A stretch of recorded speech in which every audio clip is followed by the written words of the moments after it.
হও ধর্মেতে ধীর, হও করমেতে বীর, হও উন্নত শির নাহি ভয়। হও ধর্মেতে ধীর, হও করমেতে বীর, হও উন্নত শির নাহি ভয়। ভুলি ভেদাভেদ জ্ঞান, হও সবে আগুয়ান, সাথে আছে ভগবান, হবে জয়। হও ধর্মেতে ধীর, হও করমেতে বীর, হও উন্নত শির নাহি ভয়।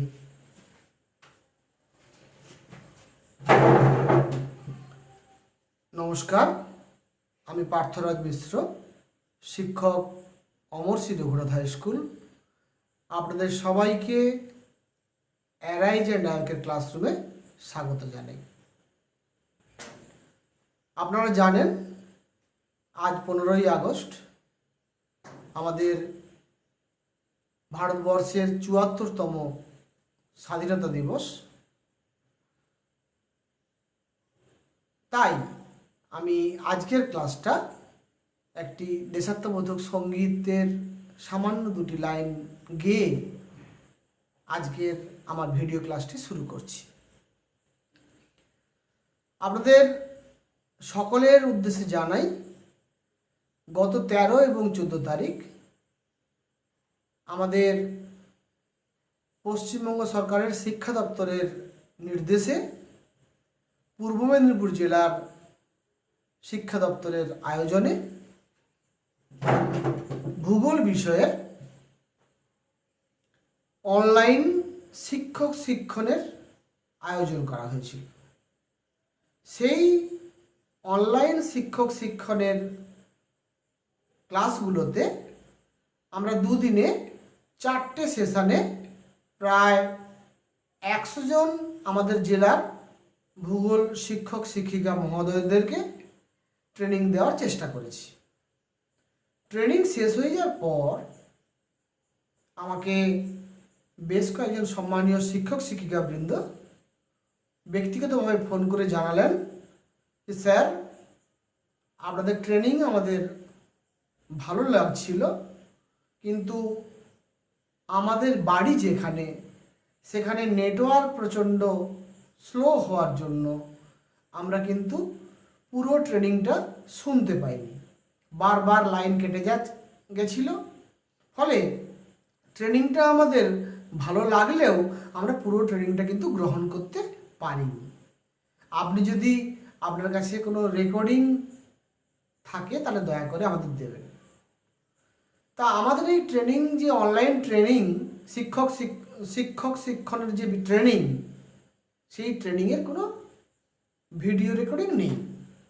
তাই আমি ভাবলাম যে শুধুমাত্র ওই মাস্টারমশাই দিদিমণিদের জন্য নয়, পশ্চিমবঙ্গের সমস্ত শিক্ষক শিক্ষিকাগণ যদি আজকে আমার উদ্যোগে তৈরি হওয়া এই ভিডিও ক্লাসটির মাধ্যমে সামান্য একটু উপকৃত হন, তাহলে আমি আন্তরিকভাবে কৃতজ্ঞ থাকব। তাই সমস্ত শিক্ষক মহাশয়দের কথা মাথায় রেখে আমি আজকের এই ভিডিও ক্লাসটা করার প্রচেষ্টা নিয়েছি।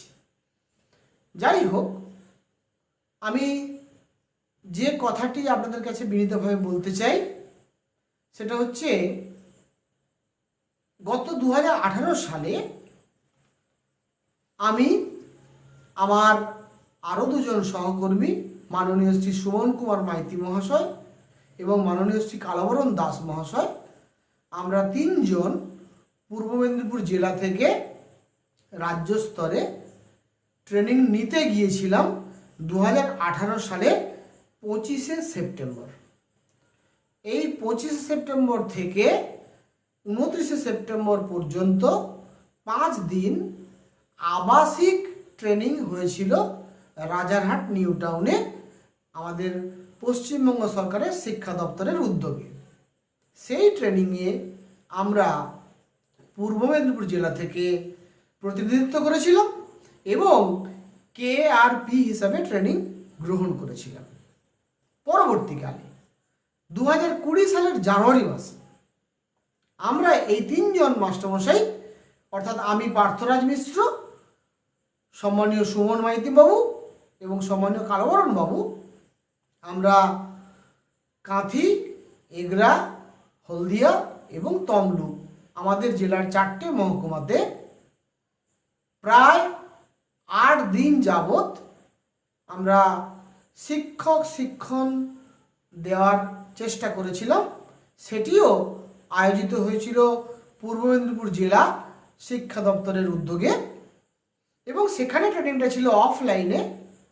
কিন্তু পরবর্তীকালে কোভিড-19 এইরকম ভয়ানক অতিমারি আমাদের স্কুল, কলেজ, অফিস, আদালত দীর্ঘদিন ধরে বন্ধ থাকার কারণে পশ্চিমবঙ্গ সরকার বর্তমানে শিক্ষক মহাশয়রা যেহেতু বাড়িতে আছেন, তাই প্রত্যেক বছর নিয়মিতভাবে যে শিক্ষণের আয়োজন করার কথা, সেই শিক্ষণটি এখন এই কোভিড অতিমারি চলাকালীন আমরা যখন বাড়িতে আছি, এই বাড়িতে থেকে অনলাইনে দেওয়ার ব্যবস্থা করেছেন এবং স্বাভাবিকভাবে আমরাই আবার এই অনলাইনে আপনাদের পূর্ব মেদিনীপুর জেলার DRP হিসাবে ট্রেনিং দেওয়ার জন্য চেষ্টা করেছি।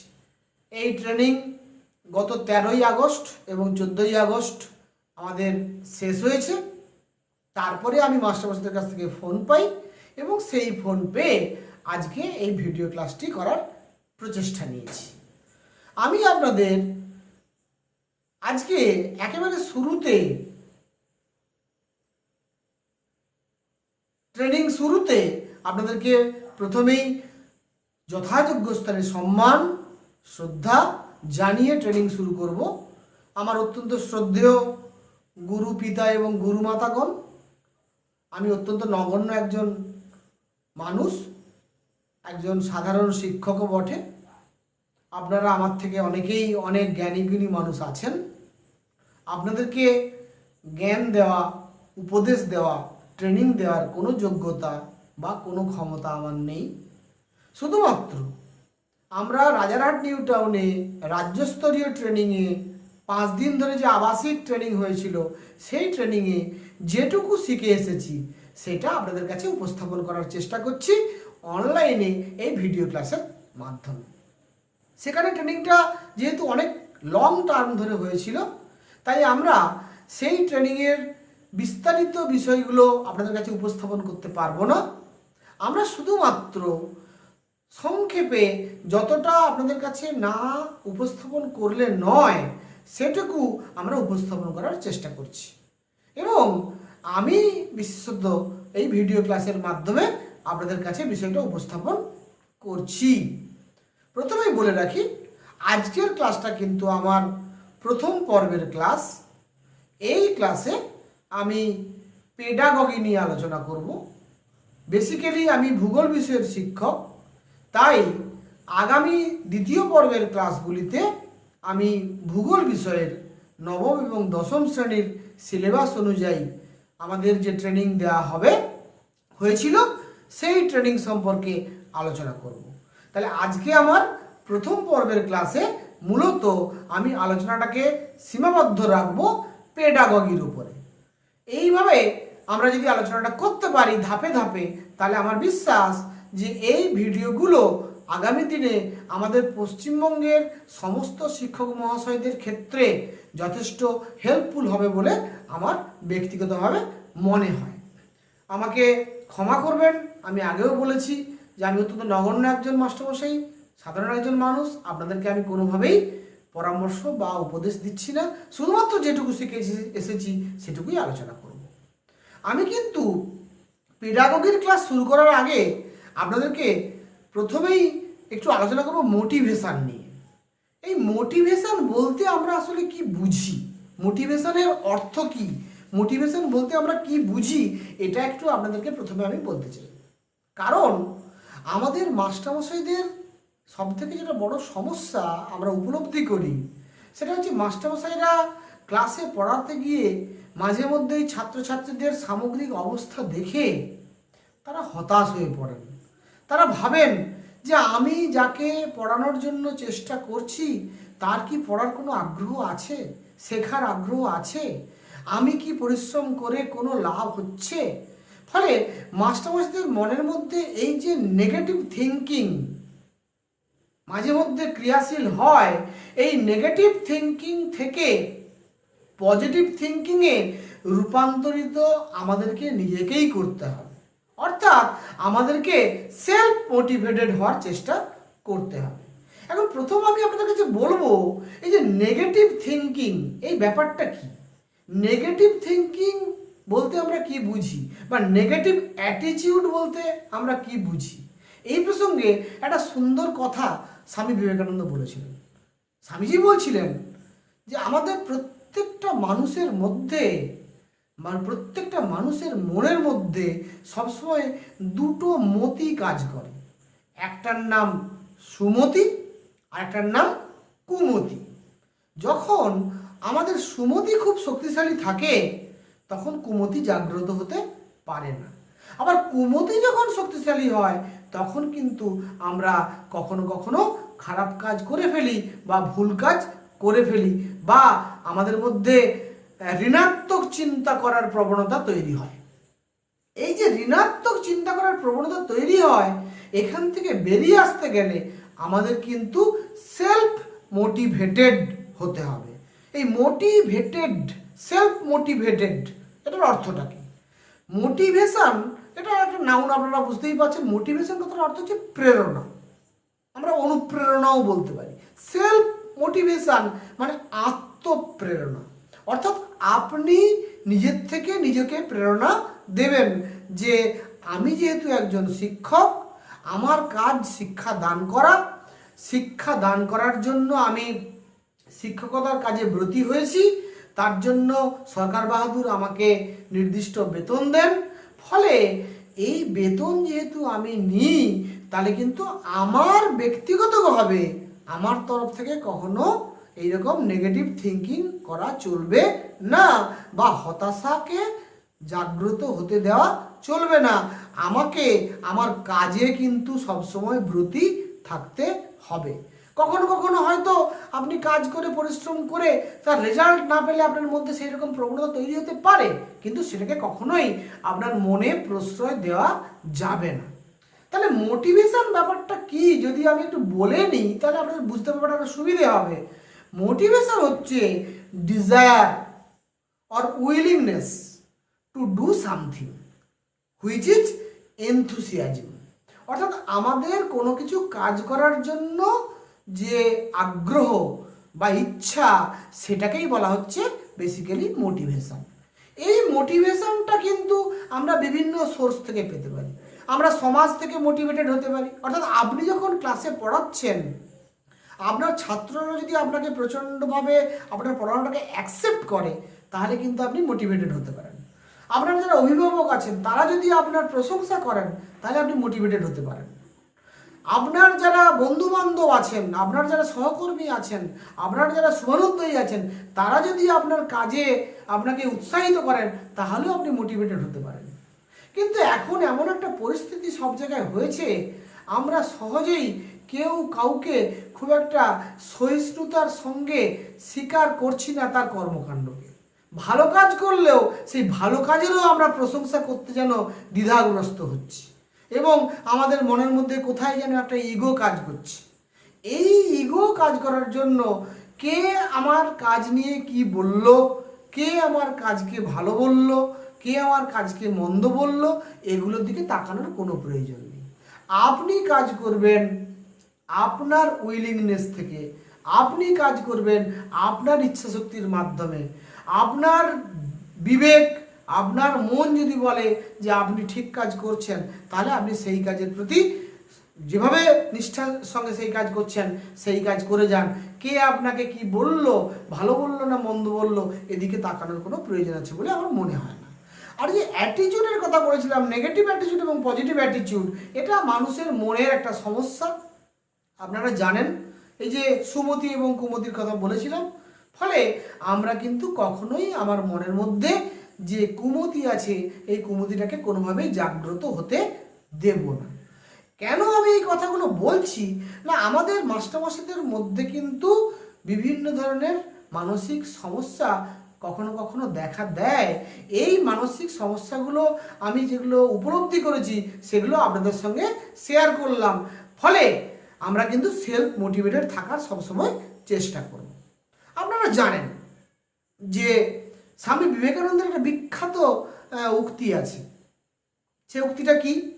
সে উক্তিটা হচ্ছে be man and make man. মানুষ হও এবং মানুষ তৈরি করো।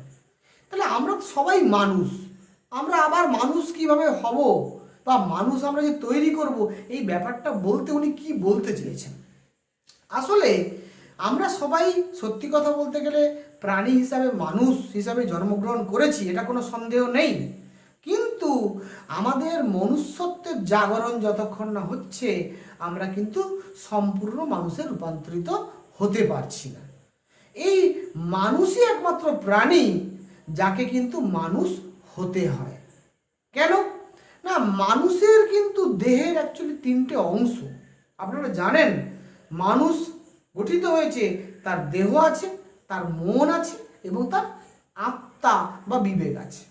এই আত্মা বা বিবেক হচ্ছে আসলে ওটাই ঈশ্বর। আমরা যে ভগবান বলতে যা বুঝি, ভগবান বলতে আমরা যা বলি, ভগবান আর কিছু নয়, ভগবান একটা শক্তি, একটা পাওয়ার। এই পাওয়ার বা শক্তি আমাদের মধ্যে আছে। স্বামীজি বলছেন প্রত্যেকটা মানুষের মধ্যে সেই অনন্ত শক্তি আছে। এই অনন্ত শক্তিকে জাগ্রত করতে হবে এবং আমরা সবাই পরম ব্রহ্মের অংশ। আমরা সবাই এই ইউনিভার্স যেটা আছে, বিশ্ব ব্রহ্মাণ্ড, যেটাকে আমরা বিশ্ব ব্রহ্মাণ্ডকে বিজ্ঞান বলছে বিশ্ব ব্রহ্মাণ্ড, আমাদের স্পিরিচুয়ালিজম বলছে ওটাই ভগবান। স্বামীজি বলছেন আমরা সবাই কিন্তু সেই ব্রহ্মের অংশ।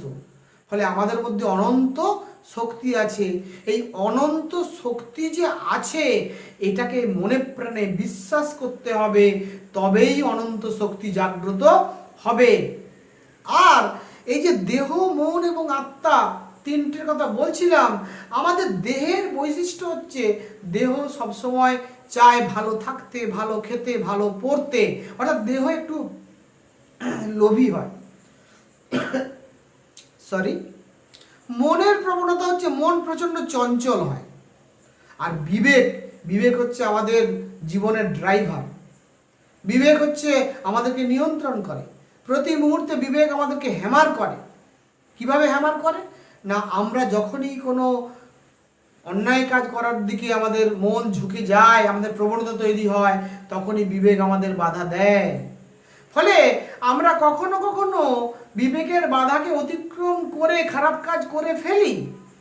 তখন বুঝতে হবে আমার কুমতি সক্রিয় হয়েছে, সুমতি দুর্বল হয়েছে। সঙ্গে সঙ্গে কিন্তু আমাকে মনে করতে হবে আমার যেহেতু সুমতি দুর্বল হয়েছে, কুমতি সক্রিয় হয়েছে, আমাকে কিন্তু সুমতিকে সক্রিয় করার ব্যবস্থা করতে হবে। অর্থাৎ পজিটিভ অ্যাটিটিউড নিতে হবে, পজিটিভ থিঙ্কিং করতে হবে।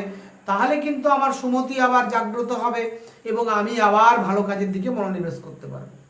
ফলে এই যে আত্মা বা বিবেক, যাকে আমরা বলছি আমাদের জীবনের ড্রাইভার, যিনি আমাদেরকে সবসময় সঠিক পথে নিয়ে যাওয়ার জন্য চেষ্টা করেন, সেই বিবেককে সবসময় জাগ্রত রাখার চেষ্টা করতে হবে। স্বামীজি কিন্তু 3H এর কথা বলেছিলেন, concept of 3H। First H for head, second H for heart, third H for hand. এই যে ব্রেন, হার্ট এবং হ্যান্ড, এই 3টে জিনিসকে তিনি কিন্তু সবসময় সক্রিয় রাখার কথা বলেছেন কনসেপ্ট অফ 3H এর মাধ্যমে।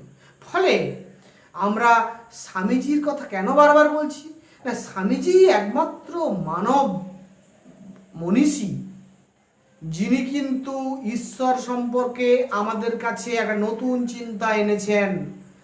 স্বামী বিবেকানন্দের আগে, শ্রীরামকৃষ্ণ পরমহংসদেবের আগে পর্যন্ত ঈশ্বর সম্পর্কে আমাদের যে ধারণা ছিল, এই ধারণাটাকে কিন্তু স্বামীজি এসে সম্পূর্ণ পাল্টে দিয়ে আমাদের কাছে ঈশ্বরকে অনেক সহজ করে উপস্থাপন করেছেন। তিনি বলছেন ঈশ্বর আর কিছু নয়, আপনিই ঈশ্বর। তিনি বলছেন প্রত্যেকটা জীবের মধ্যেই ঈশ্বরের অবস্থান লক্ষ্য করতে পারি আমরা। তিনি বলছেন জীব জ্ঞানে শিব সেবা করুন। এই যে প্রত্যেকটা জীবের মধ্যে ঈশ্বরের অবস্থান, অর্থাৎ আত্মা বা প্রাণ যার আছে তার মধ্যে ঈশ্বর আছে, এই যে কনসেপ্ট স্বামীজি দিলেন, সেখান থেকে কিন্তু ঈশ্বর সম্পর্কে আমাদের একটা অন্যরকম ধারণা তৈরি হলো। তাই স্বামী বিবেকানন্দর এই বাণীগুলো আমাদেরকে মোটিভেটেড হতে সাহায্য করে। আমি আরও একটা কারণে আজকে স্বামী বিবেকানন্দের কথাগুলো বলতে চাইছি আপনাদের কাছে। তার কারণ আজকে 15ই আগস্ট।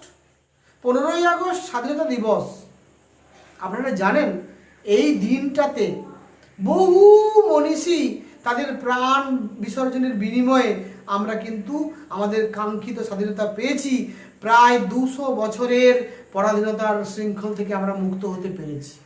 কিন্তু আপনারা কি জানেন, স্বামী বিবেকানন্দকে আমরা সন্ন্যাসী হিসেবে দেখি, স্বামী বিবেকানন্দকে আমরা একজন ধর্মীয় ব্যক্তিত্ব হিসেবে দেখি।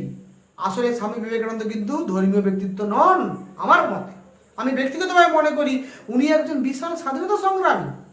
তিনি সরাসরি হয়তো স্বাধীনতা সংগ্রামে অংশগ্রহণ করেননি, কিন্তু তার এই বক্তব্য, তার এই লেখনী অসংখ্য স্বাধীনতা সংগ্রামীদেরকে উৎসাহিত করেছেন। এই প্রসঙ্গে আমি মনে করতে পারি ঋষি অরবিন্দের কথা। আজকে ঋষি অরবিন্দও কিন্তু আমরা দেখব প্রথম জীবনে একজন স্বাধীনতা সংগ্রামী, পরবর্তী জীবনে তিনি আমার একজন আধ্যাত্মিক দার্শনিক। ফলে এই যে ঋষি অরবিন্দ, যার হাতে, যার উৎসাহ, যার অনুপ্রেরণা, যার প্রচেষ্টায়, যার উদ্যোগে, যার নির্দেশে ক্ষুদিরাম প্রফুল্ল চাকির মতো আমরা বীর বিপ্লবীদেরকে ভারতবর্ষের মানুষ পেয়েছি, যাদের প্রাণের বিনিময়ে আমাদের স্বাধীনতা এসছে, সেই সমস্ত বিপ্লবীদেরকে তৈরি করেছিলেন কিন্তু ঋষি অরবিন্দ। আজকে ঋষি অরবিন্দেরও কিন্তু জন্মদিন। তাই আমি ব্যক্তিগতভাবে 15ই আগস্ট ঋষি অরবিন্দের জন্মদিন হিসাবে ওনাকে আমার শতকোটি প্রণাম জানাই। আমি প্রণাম জানাই সমস্ত বীর বিপ্লবীদের, আমি প্রণাম জানাই আমার বীর বিপ্লবীদের যিনি বিপ্লবী, যাকে আমরা বীর সন্ন্যাসী হিসেবে বলতে পারি, স্বামী বিবেকানন্দকে। স্বামী বিবেকানন্দের আদর্শে অনুপ্রাণিত হয়ে প্রীতিলতা ওয়াদ্দেদার, মাস্টারদা সূর্য সেন থেকে শুরু করে আমরা দেখব নেতাজি সুভাষচন্দ্র বসু, এত বড় বড় যে স্বাধীনতা সংগ্রামী আমাদের ভারতবর্ষে এসছেন, তাদের আদর্শ কিন্তু স্বামী বিবেকানন্দ, কারো কারো আদর্শ ঋষি অরবিন্দ। ফলে এই সমস্ত আদর্শবাদী মানুষ যদি না আসতেন, তাহলে কিন্তু আমরা এই ধরনের বিপ্লবীদেরকে দেখতে পেতাম না। তাই আমরা কিন্তু বলবো, স্বামীজি শুধুমাত্র স্বাধীনতা আন্দোলনের জন্য উৎসাহিত করেননি, তিনি শিক্ষকদের জন্য যে সমস্ত কথাগুলো বলেছেন, সেই কথাগুলোও কিন্তু মারাত্মকভাবে সত্য। আপনারা যদি উদ্বোধন কার্যালয়ের স্বামী রঙ্গনাথানন্দজি মহারাজের লেখা ভারতবর্ষের জাতি বা দেশ গঠনে শিক্ষক মহাশয়দের ভূমিকা এবং দায়িত্ব, এই বইটা পড়েন, তাহলে বুঝতে পারবেন স্বামী বিবেকানন্দ কিভাবে দেশ গঠনের জন্য, জাতি গঠনের জন্য, মানুষ তৈরির জন্য বিভিন্ন ধরনের লেখা মাধ্যমে তৎকালীন ভারতবর্ষের সমস্ত মানুষকে উৎসাহিত করেছেন। তাই আমরা যেহেতু শিক্ষক হিসাবে স্বাধীন ভারতবর্ষে কাজ করছি, আমাদের কিন্তু মহান দায়িত্ব বা গুরু দায়িত্ব এই ধরনের মহামনীষীদের নির্দেশ অনুযায়ী দেশ গঠনে বা জাতি গঠনে আমাদের প্রয়োজনীয় পদক্ষেপ গ্রহণ করা। সেই জন্য কিন্তু আমি আপনাদের কাছে এতক্ষণ স্বামী বিবেকানন্দের, ঋষি অরবিন্দের কথাগুলো উল্লেখ করলাম। দয়া করে আমাকে ভুল বুঝবেন না। আমি কিন্তু সেই সঙ্গে আপনাদেরকে আরও একটা কথা স্মরণ করিয়ে দিতে চাই। আমি শুধু স্মরণ করিয়ে দিচ্ছি, আপনারা সব জানেন। আপনারা জানেন না এমনটা আমি একেবারেই কখনো ভাবি না। আমি কিন্তু বিশ্বাস করি আপনারা আমাদের থেকে অনেক বেশি জানেন, কিন্তু আমি শুধু স্মরণ করিয়ে দিচ্ছি আপনাদেরকে যে আমাদের যিনি বাংলার প্রথম মুখ্যমন্ত্রী ছিলেন, স্বাধীন বাংলার নির্বাচিত মুখ্যমন্ত্রী ছিলেন, যাকে আমরা বাংলার রূপকারও বলে থাকি, ডক্টর বিধানচন্দ্র রায়। বিধানচন্দ্র রায় একবার আমাদের শিক্ষকদের সম্পর্কে বলেছিলেন যে শিক্ষকের কাজ প্রদীপের মতো, তিনি নিজে না জ্বলিলে অন্য দীপশিখায় আগুন ধরাইতে পারেন না। ফলে শিক্ষকদের কাজ কিন্তু অনেক গভীর। আমাদের কিন্তু সেই কথাগুলো মাথায় রেখে আমাদের কাজ করতে হবে, আমাদের সেবায় দীক্ষিত হতে হবে। স্বামীজি এক জায়গায় বলছেন যে ভালো শিক্ষক তিনি পড়িয়ে দেন, যিনি প্রতিভাবান শিক্ষক তিনি বুঝিয়ে দেন। আর যিনি মহান শিক্ষক তিনি অনুপ্রেরণা দেন। এই অনুপ্রেরণা একটা বিশাল ব্যাপার। আমি সেই জন্য এই অনুপ্রেরণার উপর এত জোর দিচ্ছি। তিনি বলছেন যে শিক্ষক মহাশয়দেরকে প্রথমে বিশ্বাস করতে হবে যে প্রত্যেকটি ছাত্রর মধ্যে ব্রহ্ম বা ঈশ্বর অবস্থান করছেন, অর্থাৎ প্রত্যেকটি ছাত্র অনন্ত গুণের অধিকারী। যদি প্রত্যেকটি ছাত্রকে তিনি বিশ্বাস করেন অনন্ত গুণের অধিকারী, তবেই তিনি কিন্তু সেই ছাত্রদেরকে ভালোবাসতে পারবেন, শিক্ষাদান করতে পারবেন, মানুষের মতো মানুষ করতে পারবেন। যে তার মধ্যে এই বিশ্বাসটা না থাকে, তাহলে কিন্তু তিনি শিক্ষাদানের ক্ষেত্রে সঠিকভাবে কাজ করতে পারবেন না। স্বামীজি বলছেন বিশ্বাস বিশ্বাস বিশ্বাস, নিজের ওপরে বিশ্বাস, ঈশ্বরে বিশ্বাস, ইহাই উন্নতি লাভের একমাত্র উপায়। ফলে স্বামীজির যদি আপনারা প্রত্যেকটা বাণী পড়েন, প্রত্যেকটা বাণী যদি আপনারা দেখেন, তাহলে দেখবেন প্রত্যেকটা ক্ষেত্রে কিন্তু অনুপ্রেরণার কথা আছে, প্রত্যেকটা ক্ষেত্রে কিন্তু সেলফ মোটিভেশন পাওয়ার জন্য প্রয়োজনীয় পদক্ষেপ আছে। তাই কিন্তু আমি স্বামী বিবেকানন্দকে বারবার আপনাদের কাছে উপস্থাপন করার চেষ্টা করছি। এরপরে আমি আরেকজন আমাদের বিশাল মাপের কবি, যিনি অতি অল্প বয়সে আমাদের ছেড়ে চলে গিয়েছিলেন, কবি সুকান্ত ভট্টাচার্য, তার কথা স্মরণ করব। কেন সুকান্ত ভট্টাচার্যের কথা স্মরণ করব? না, 1872 সালের 15ই আগস্ট যেমন আমাদের দেশে ঋষি অরবিন্দ ঘোষ জন্মগ্রহণ করেছিলেন, তেমনি 1926 সালের 15ই আগস্ট আমাদের দেশে জন্মগ্রহণ করেছিলেন বিখ্যাত কবি সুকান্ত ভট্টাচার্য। আপনারা সুকান্ত ভট্টাচার্যকে সবাই চেনেন। সুকান্ত ভট্টাচার্যের একটা ছোট্ট কবিতা আমি আবৃত্তি করে আপনাদেরকে বলতে চাই, সেই কবিতার বিষয়বস্তুটা কি। সেটাও কিন্তু আজকের এই শিক্ষক শিক্ষণের সঙ্গে অত্যন্ত গুরুত্বপূর্ণভাবে তার যোগসূত্র আছে বলে আমি ব্যক্তিগতভাবে মনে করি। তাই সুকান্ত ভট্টাচার্যকেও আজকের দিনে আমি স্মরণ করছি আপনাদের কাছে। কবিতাটির নাম হে মহাজীবন, কবি সুকান্ত ভট্টাচার্য। হে মহাজীবন, আর এ কাব্য নয়, এবার কঠিন কঠোর গদ্য আনো। পদলালিত্য ঝঙ্কার মুছে যাক, গদ্যের কড়া হাতুড়িকে আজ হানো। প্রয়োজন নেই কবিতার স্নিগ্ধতা, কবিতা তোমায় দিলাম আজকে ছুটি। ক্ষুধার রাজ্যে পৃথিবী গদ্যময়, পূর্ণিমার চাঁদ যেন ঝলসানো রুটি। আপনারা দেখুন শেষ লাইনটা, পূর্ণিমার চাঁদ যেন ঝলসানো রুটি। এই কবিতার মর্মার্থ কি? এই লাইনটির মর্মার্থ কি?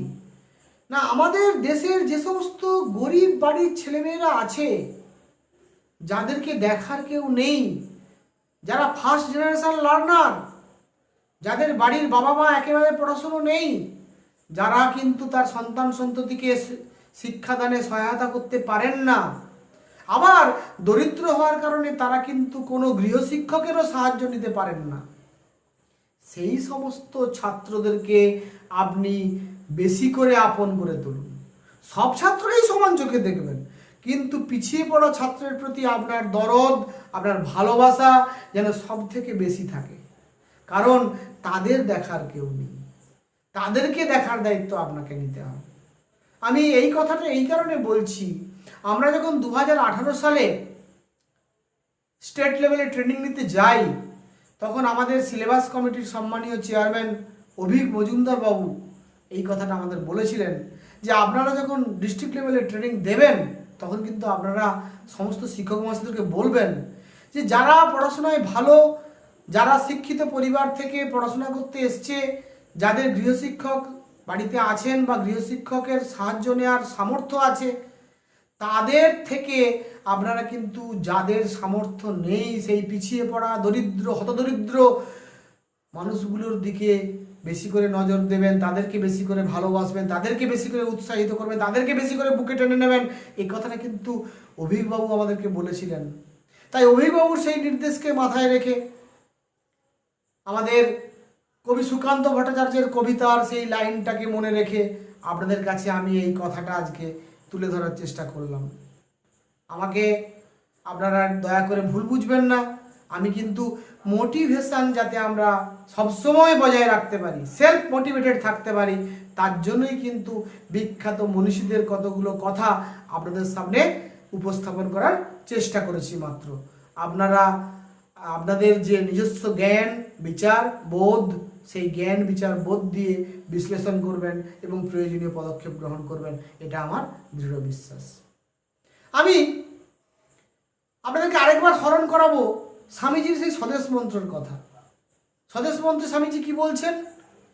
হে ভারত, এই পরানুবাদ, পরানুকরণ, পরমুখাপেক্ষা, এই দাসসুলভ দুর্বলতা, এই ঘৃণিত জঘন্য নিষ্ঠুরতা, এইমাত্র সম্বলে তুমি উচ্চাধিকার লাভ করিবে। এই লজ্জাকর কাপুরুষতা সহায়ে তুমি বীরবজ্ঞা স্বাধীনতা লাভ করিবে। হে ভারত, ভুলিও না তোমার নারী জাতির আদর্শ, সীতা, সাবিত্রী, দময়ন্তী। ভুলিও না তোমার উপাস্য উমানাথ, সর্বত্যাগী শঙ্কর। ভুলিও না নিজ জাতি, দরিদ্র, অজ্ঞ, মুচি, ম্যাথর, তোমার রক্ত, তোমার ভাই। হে বীর, সাহস অবলম্বন করো, সদর্পে ডাকিয়া বলো, ভারতবাসী আমার ভাই, ভারতবাসী আমার প্রাণ, ভারতের দেবদেবী আমার ঈশ্বর, ভারতের সমাজ আমার শিশুসজ্জা, আমার যৌবনের উপবন, আমার বার্ধক্যের বারাণসী। আর বলো দিন রাত, হে গৌরীনাথ, হে জগদম্বে, মা আমায় মনুষ্যত্ব দাও, আমার দুর্বলতা কাপুরুষতা দূর করো, আমায় মানুষ করো। এই যে স্বদেশ মন্ত্র, এই স্বদেশ মন্ত্রের যদি আপনারা মর্মার্থ বা ভাবার্থটা লক্ষ্য করেন, দেখবেন এর মধ্যেই কিন্তু আমাদের শিক্ষকদের স্কুলে কি কি করণীয়, ছাত্রদেরকে আমরা কিভাবে মনুষ্যত্ব দান করার চেষ্টা করব, কিভাবে তাকে মানুষ হিসেবে গড়ে তুলব, সম্পূর্ণ মানুষ হিসেবে গড়ে তুলব, সেটা কিন্তু আমরা বুঝতে পারবো। তাহলে সম্পূর্ণ মানুষ হিসেবে যদি ছাত্রদের গড়ে তুলতে হয়, আমাদের প্রথমে সম্পূর্ণ মানুষ হিসেবে গড়ে উঠতে হবে। তাই আপনাদের কাছে আমার বিনীত প্রার্থনা, আপনারা স্বামীজির আদর্শে অনুপ্রাণিত হয়ে নিশ্চিতভাবে আপনার যে কর্মস্থলে আপনারা সেবা করবেন, এই আশা রেখে আমি কিন্তু মূল যে আমাদের সমগ্র শিক্ষা অভিযানের পেডাগোগি সংক্রান্ত আলোচনায় চলে যাব। আমি আপনাদের কাছে অত্যন্ত বিনম্রভাবে বলি, 1947 সালের 15ই আগস্ট আমাদের দেশ স্বাধীনতা লাভ করার পর আজকে 74 বছর অতিক্রান্ত। স্বাধীনতার পর বহু শিক্ষা কমিশন তৈরি হয়েছে। প্রথমেই তৈরি হয়েছে রাধাকৃষ্ণন কমিশন, যেটাকে আমরা ইউনিভার্সিটি গ্র্যান্ড কমিশন নামেই জানি। এরপরে একে একে মুদালিয়ার কমিশন, হান্টার কমিশনের মতো কমিশন তৈরি হয়েছে। কমিশন বহু কিছু সুপারিশ করেছে ভারত সরকারের কাছে, বিভিন্ন রাজ্য সরকারগুলোর কাছে, কিন্তু কিছু সুপারিশ মান্যতা পেলেও অধিকাংশ সুপারিশ কিন্তু মান্যতা পায়নি। তার কারণ স্বাধীনতার পর ভারতবর্ষের যে আর্থিক অবস্থা ছিল, সেই আর্থিক অবস্থা থেকে উন্নয়নের ক্ষেত্রে যতখানি অর্থ একটা সরকারের শিক্ষা খাতে ব্যয় করা উচিত, সেই অর্থ শিক্ষা খাতে ব্যয় করা হতো না। স্বাভাবিকভাবে শিক্ষার উন্নয়ন সেই জন্য যথাযথভাবে হয়নি। 1976 সালে একটি রিমার্কেবল ঘটনা ঘটল। কি হলো না, আমরা দেখলাম যে 42তম সংবিধান সংশোধন করা হলো। ভারতবর্ষে তখন জরুরি অবস্থা চলছে। ইন্দিরা গান্ধী ভারতবর্ষের প্রধানমন্ত্রী, তিনি জরুরি অবস্থার ডাক দিয়েছেন এবং জরুরি অবস্থা চলাকালীন তিনি সংবিধান সংশোধন করছেন। ভারতবর্ষের বুকে সব থেকে বেশি সংবিধান সংশোধন হয়েছিল 1976 সালে, যেটাকে আমরা 42তম সংবিধান সংশোধন বলে জানি। এই সংশোধনে শিক্ষাটাকে রাজ্য তালিকাভুক্ত বিষয় থেকে যৌথ তালিকাভুক্ত বিষয়ে রূপান্তরিত করা হলো। অর্থাৎ এতদিন পর্যন্ত রাজ্য সরকারগুলো শিক্ষার জন্য প্রয়োজনীয় আইন কানুন প্রণয়ন করত।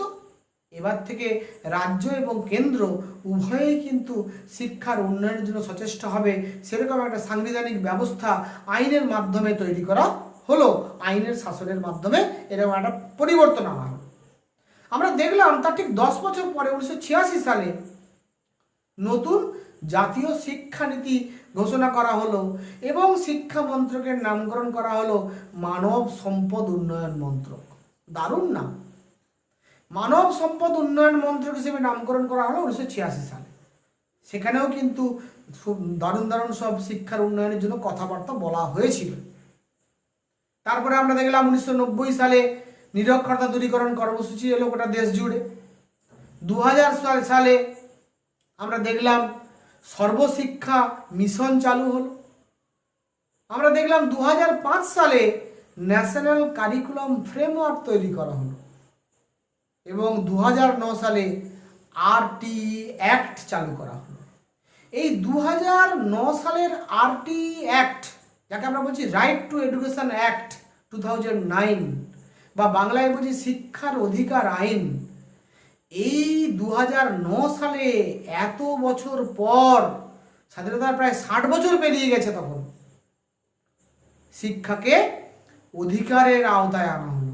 অর্থাৎ শিক্ষাটাকে সরকার মানুষের অধিকার হিসেবে চিহ্নিত করল এবং এই সর্বশিক্ষা অভিযান চালু হওয়ার পর থেকেই আমরা আস্তে আস্তে শিক্ষার আঙিনায় একটা পরিবর্তন লক্ষ্য করছিলাম। এটা 2009 সালে এসে সম্পূর্ণতা লাভ করল।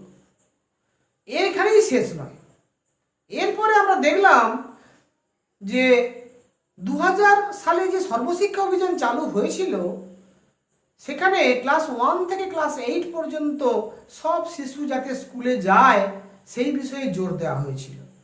অর্থাৎ 6 থেকে 14 বছরের প্রত্যেকটি শিশু বিদ্যালয়ে যেতে বাধ্য, এরকম একটা ব্যবস্থা তৈরি করার চেষ্টা করা হয়েছিল। পরবর্তীকালে আরও কিছু নতুন সংযোজন ঘটিয়ে বলা হলো RMSA রাষ্ট্রীয় মাধ্যমিক শিক্ষা অভিযান, যেখানে 9-10 নবম দশম শ্রেণীকেও কিন্তু এই ধরনের একটি সর্বশিক্ষার আওতায় আনার প্রচেষ্টা নেওয়া হলো। সবশেষ যে প্রচেষ্টাটা গ্রহণ করা হলো 2018 সালের এপ্রিল মাসে বাজেট বক্তৃতায় তৎকালীন মানব সম্পদ উন্নয়ন মন্ত্রকের মাননীয় মন্ত্রী, ভারত সরকারের মাননীয় মন্ত্রী, তিনি কিন্তু ঘোষণা করলেন যে স্কুল শিক্ষার ক্ষেত্রে অনেকগুলো স্তর, প্রাক প্রাথমিক স্তর, প্রাথমিক স্তর, উচ্চ প্রাথমিক স্তর, মাধ্যমিক স্তর, উচ্চ মাধ্যমিক স্তর, বৃত্তিমূলক শিক্ষা স্তর, স্ত্রী শিক্ষার জন্য প্রয়োজনীয় ব্যবস্থা, মানে নারী শিক্ষার জন্য প্রয়োজনীয় আলাদা বালিকা বিদ্যালয় স্থাপন, এমনকি যারা হচ্ছে আমাদেরকে বলি ডিফারেন্টলি এবলড চাইল্ড। এই ডিফারেন্টলি এবলড চাইল্ড বলতে আমরা যাকে আমরা বলি CWSN, child with special needs. এই চাইল্ড উইথ স্পেশাল নিডস মানে আমরা যাকে সাধারণত প্রতিবন্ধী ছাত্রছাত্রী বলি বা প্রতিবন্ধী মানুষ বলি, সেই সমস্ত ডিফারেন্টলি এবল ছাত্রছাত্রীদের যে শিক্ষা ব্যবস্থা, এই শিক্ষা ব্যবস্থা এতগুলো স্তরে বিভক্ত হওয়ার জন্য তাদের মধ্যে ভয়ানক সমন্বয়হীনতা আছে। এই সমন্বয়হীনতাকে দূর করার জন্য একটি উদ্যোগ নেওয়া হলো এবং বলা হলো যে 2000 সালের সর্বশিক্ষা অভিযান, পরবর্তীকালে রাষ্ট্রীয় মাধ্যমিক শিক্ষা অভিযান এবং এতগুলো যে স্তর, সেই স্তরগুলো এতগুলো স্তর না রেখে একেবারে প্রি নার্সারি থেকে ক্লাস 12 পর্যন্ত পুরো স্কুল শিক্ষা ব্যবস্থাটাকে একটা ছাতার তলায় আনা হবে এবং যার নামকরণ করা হবে সমগ্র শিক্ষা মিশন। তাহলে আগে ছিল সর্বশিক্ষা মিশন, এখন নাম হলো সমগ্র শিক্ষা মিশন, যার মধ্যে ক্লাস প্রি নার্সারি থেকে একেবারে ক্লাস 12 পর্যন্ত, অর্থাৎ আমরা বলতে পারি 3 বছর বয়স থেকে 18 বছর বয়স পর্যন্ত প্রত্যেকটি শিশু কিন্তু এনরোল থাকতে বাধ্য হবে। এরকম একটা ব্যবস্থা চালু করার উদ্যোগ নেওয়া হয়েছে ভারত সরকারের পক্ষ থেকে, যাকে আমরা নামকরণ করেছি সমগ্র শিক্ষা মিশন। আজকে আমি আপনাদের সামনে এই যে ভিডিও ক্লাসটা করছি বা এই যে ট্রেনিং সেশনটা আমি ভিডিও আকারে আপনাদের কাছে উপস্থাপন করার চেষ্টা করছি, সেটা কিন্তু আসলে সমগ্র শিক্ষা মিশনের অধীনস্থ। আপনাদের কাছে বিনীতভাবে বলি, আমি যেহেতু পূর্ব মেদিনীপুর জেলা থেকে কেআরপি হিসাবে প্রতিনিধিত্ব করেছিলাম এবং পরবর্তীকালে পূর্ব মেদিনীপুর জেলায় ডিআরপি হিসাবে ট্রেনিং দিয়েছি, তাই আজকে আপনাদের কাছে কিন্তু এই ক্লাসটা ভিডিও ক্লাসটা উপস্থাপন করছি। দয়া করে আমাকে ভুল বুঝবেন না, আপনাদের সকলের স্বার্থে যারা আপনারা ট্রেনিং নিতে পারেননি যে কোনো কারণেই হোক, আপনাদের সুবিধার জন্যই কিন্তু আজকের এই ক্লাসটা আমি করার চেষ্টা করছি। এবারে আমাদের মূল জায়গায় ঢুকে যেতে হবে, সেটা হচ্ছে পেডাগোগির যে বিষয়, সমগ্র শিক্ষা মিশনের যে কতগুলো গুরুত্বপূর্ণ জায়গা আছে সেটা একটু আলোচনা করে নিয়ে পেডাগোগিতে যাব। সেটা হচ্ছে what are the objectives of সমগ্র শিক্ষা মিশন। আমি কিন্তু গল্প আকারে সবটাই বলেছি, এবারে কিন্তু আপনাকে একেবারে স্ট্রাকচারাল ওয়েতে বলবো, নির্দিষ্ট করে বলবো সমগ্র শিক্ষা অভিযান মিশন কি চায়, শিক্ষা ব্যবস্থার মধ্যে কিরকম পরিবর্তন চায় সমগ্র শিক্ষা মিশন, সেটা আপনাদের কাছে তুলে ধরবো। সমগ্র শিক্ষা মিশনের ফার্স্ট অবজেক্টিভ হচ্ছে, ফার্স্ট অবজেক্টিভ হচ্ছে to ensure inclusive and equitable quality education from pre nursery to class 12 for sustainable development goals within or by 2030। অর্থাৎ 2030 সালের মধ্যে একটা সাস্টেনেবল গোল হিসাবে চিহ্নিত করে দেওয়া হয়েছে, দীর্ঘস্থায়ী লক্ষ্য, এটাকে আমরা ভিশন বলতে পারি। লং টার্ম গোলকে আমরা ভিশন বলি, যেটাকে বলা হয়েছে 2030 সালের মধ্যে পূরণ করতে হবে। কি পূরণ করতে হবে না, টু এনশিওর কি inclusive equitable quality education from pre nursery to class 12, first objective. Second objective হচ্ছে provision of quality education and learning outcome enhancement of the students.